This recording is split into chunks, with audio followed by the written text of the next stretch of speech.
So hello and welcome, आप सबके स्वागत है ओरिजिनल टेक्ट्रॉनिक के एक और नई वीडियो के अंदर, जहां पे हम जानने वाले रिएक्ट राउटर को कैसे सेटअप करना है और डायनेमिक राउटिंग आप कैसे सेटअप कर सकते हैं उसके बारे में।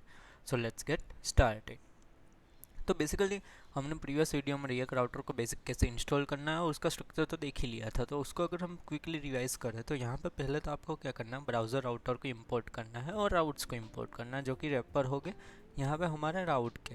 तो यहाँ पे जैसे ही आप राउट के डिफाइन करेंगे तो यहाँ पे आपको पाथ और एलिमेंट दो चीज़ें देनी है। पाथ के अंदर जिस राउट के ऊपर आपको वो कंपोनेंट चाहिए या फिर वो JSX का कोड चाहिए, वो पाथ आपको डिफाइन करना है। एलिमेंट के अंदर आप डिफाइन कर सकते हैं होम, जैसे कि होम या फिर अबाउट जो भी आपका JSX का कोड है वो आप यहाँ पे डिफाइन कर सकते हैं। यहाँ पे आपको कंपोनेंट्स ही पास करने हैं, जिससे आप यहाँ पे कंपोनेंट रेंडर कर सकते हैं पर्टिकुलर राउट के ऊपर।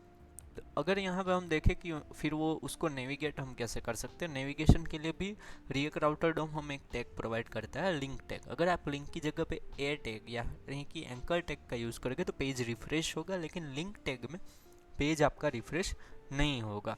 बेसिकली ऐसा ही समझिए कि ये ए टैग की तरह ही वर्क करेगा, लेकिन विदाउट रिफ्रेशिंग पेज आपको वो राउट चेंज करके देगा और वो जल्दी नेविगेट करता है in compare to page refresh, क्योंकि पेज रिफ्रेश के केस में पूरी एप्लीकेशन वापस से रेंडर होती है।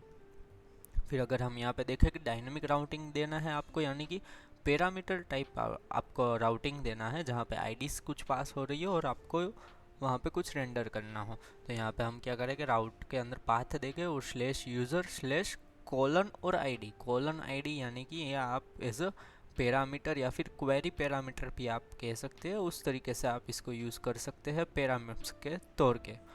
तो ये बेसिकली पैराम्स आप एक्सेस कर सकते हैं रिएक्ट राउटर डोम के अंदर डायरेक्ट ही। तो यहाँ पे अगर हम देखें कि उसको एक्सेस कैसे करना है, तो आप यूज़ पैराम्स हुक आता है, वहाँ पे अगर आपने आईडी दी है तो यहाँ पे आपको आईडी मिलेगा। अगर वहाँ पे आपने यूज़र आईडी दिया है तो यहाँ पे आपको यूज़र आईडी मिलेगा। कॉलन के बाद जो भी दिया है वो उस नेम के ऊपर यहाँ पे आपको वो सेम चीज़ एक्सेस करने को मिल जाएगी, और आप यहाँ से वो URL से एक्सट्रैक्ट करके उस डेटा को आप यहाँ पे रेंडर या फिर कहीं पे API कॉल करनी हो, उस केस में आप यहाँ पे यूज़ कर सकते हैं। अगर हम यहाँ पे बेसिक एग्जांपल देखें उसका, यूज़र जब क्लिक करता है यहाँ पे स्लैश यूज़र स्लैश 5 यानी कि आईडी के ऊपर वहाँ पे मैच होगा जैसे ही, तो आईडी के अंदर वो 5 स्टोर करेगा और यूज़र पैराम्स क्या रिटर्न करेगा, आईडी कोलन 5। और बेसिकली क्या होगा कि वो कंपोनेंट रेंडर करेगा यूज़र 5 पेज। इस तरीके से आप यहाँ पे आईडी को पास करके आप दूसरे कंपोनेंट के अंदर उस आईडी को एक्सेस कर सकते हैं।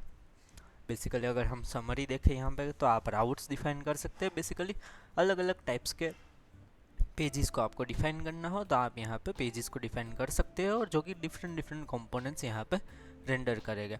फिर अगर हम लिंक्स देखें तो वो पेजेस के बीच में नेविगेशंस करने के लिए लिंक टैग प्रोवाइड होता है, जो कि बिना रिफ्रेश किए, सिंगल पेज एप्लीकेशन है तो बिना रिफ्रेश किए ही वो लोड करे दूसरे कंपोनेंट्स को। फिर डायनामिक राउटिंग अगर हम देखें तो आपको कहीं पे आईडी या फिर यूज़र आईडी पास करना हो राउट के थ्रू, तो आप यहाँ पे डायनेमिकली राउट के थ्रू भी आईडी पास कर सकते हैं, और उस आईडी को यूज़ करने के लिए आप यूज़ पैराम्स हुक का यूज़ करेंगे और उस हुक की मदद से आप पैरामीटर्स को रीड कर सकते हैं।